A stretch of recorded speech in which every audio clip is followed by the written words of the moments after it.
खबरों का lunch box.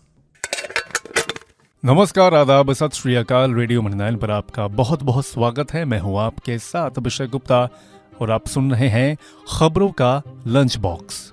किस स्कीम की मदद से पुरुषों से ज्यादा महिलाएं निखार रही अपना कौशल? ओएनडीसी की मदद से कौन कर रहा गूगल पे, फोन पे को टक्कर देने की तैयारी? एयर इंडिया ने बैगेज पॉलिसी में किया क्या बदलाव, बताएंगे आपको। और इसके अलावा भी होंगी बिजनेस और पर्सनल फाइनेंस से जुड़ी कई और बड़ी खबरें। तो चलिए फटाफट खोलते हैं खबरों का लंच बॉक्स। तो लंच बॉक्स के पहले डब्बे में भारतीय मसालों से जुड़ी खबर है। सरकार घरेलू बाजार के साथ साथ निर्यात के लिए मसालों में एथिलीन ऑक्साइड के इस्तेमाल के लिए निगरानी बढ़ाने की प्लानिंग कर रही है।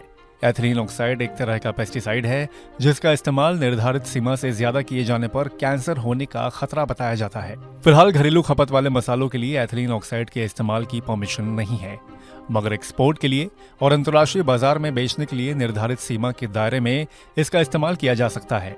रिपोर्ट के मुताबिक भारत एथिलीन ऑक्साइड के इस्तेमाल को कतई बर्दाश्त नहीं करता है। निर्यात के मामले में भी यही नियम लागू होना चाहिए। उद्योग द्वारा स्टेरलाइजिंग एजेंट के रूप में इसका उपयोग नहीं किया जाना चाहिए। इसी प्रकार फसलों में भी इसका इस्तेमाल नहीं होना चाहिए। खोलते हैं लंच बॉक्स का अगला डब्बा। लोगों के कौशल में निखार लाने के लिए शुरू की गई सरकारी योजना प्रधानमंत्री विश्वकर्मा योजना का महिलाएं खूब लाभ उठा रही हैं। आंकड़े बताते हैं कि पुरुषों की तुलना में महिलाएं ज्यादा संख्या में प्रधानमंत्री विश्वकर्मा योजना का लाभ उठा रही हैं और स्किल ट्रेनिंग ले रही हैं। सरकारी आंकड़ों के अनुसार इस योजना के तहत अब तक 3.5 लाख लोगों को कौशल प्रशिक्षण का लाभ मिला है। उनमें अकेले महिलाओं की संख्या 2,40,000 है। यानी अब तक जितने लोगों ने इस सरकारी योजना का लाभ उठाया है उनमें 68.76% महिलाएं हैं। वहीं पुरुषों की संख्या 1,10,000 है, यानी करीब 31% के बराबर। योजना के तहत ट्रेनिंग पाने वाली ज्यादातर महिलाएं टेलरिंग को पसंद कर रही हैं। 2,40,000 में से 2,30,000 महिलाएं यही हैं। वहीं पुरुषों में ट्रेनिंग पाने वालों में ज्यादातर राजमिस्त्री के काम को पसंद कर रहे हैं। इनकी संख्या 33,104 है।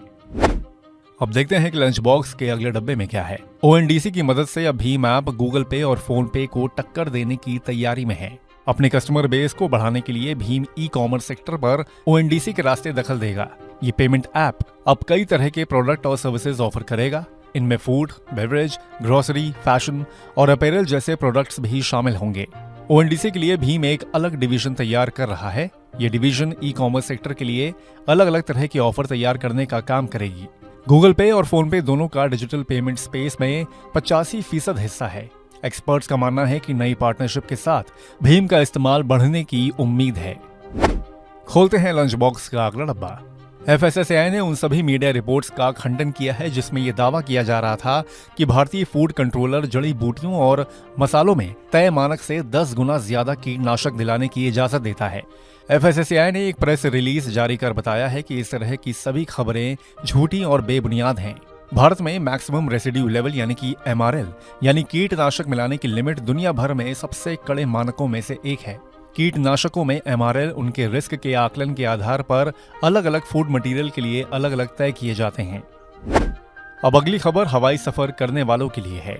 एयर इंडिया ने घरेलू उड़ानों के लिए अपनी बैगेज पॉलिसी में बदलाव किया है।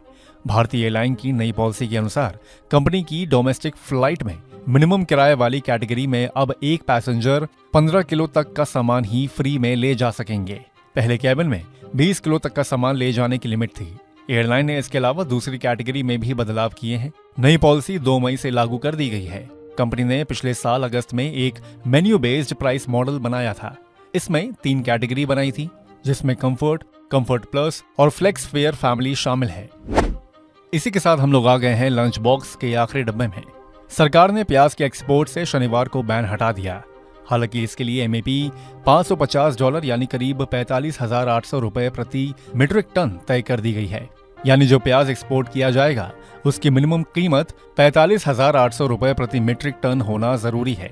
ये नियम अगले आदेश तक मान्य रहेगा। इसके अलावा सरकार ने प्याज के निर्यात पर 40% निर्यात शुल्क लगाने का भी फैसला लिया है। पिछले साल दिसंबर में जब प्याज की कीमत 70 से 80 रुपए पहुंच गई थी तब सरकार ने प्याज के एक्सपोर्ट पर बैन लगा दिया था। इसी के साथ बंद करते हैं खबरों के लंच बॉक्स को। उम्मीद है कि इसमें पेश की गई खबरें आपको पसंद आई होंगी। अगर ऐसा है तो हमें कमेंट करके जरूर बताएं। बाकी बिजनेस, पर्सनल फाइनेंस और कॉर्पोरेट जगत से जुड़ी और खबरों के लिए सुनते रहिए रेडियो मनी 9 और डाउनलोड कर लीजिए हमारे मनी 9 ऐप को। हमेशा की तरह मैं हूं आपके साथ अभिषेक गुप्ता। अभी लेता हूं विदा। धन्यवाद। खबरों का लंच बॉक्स।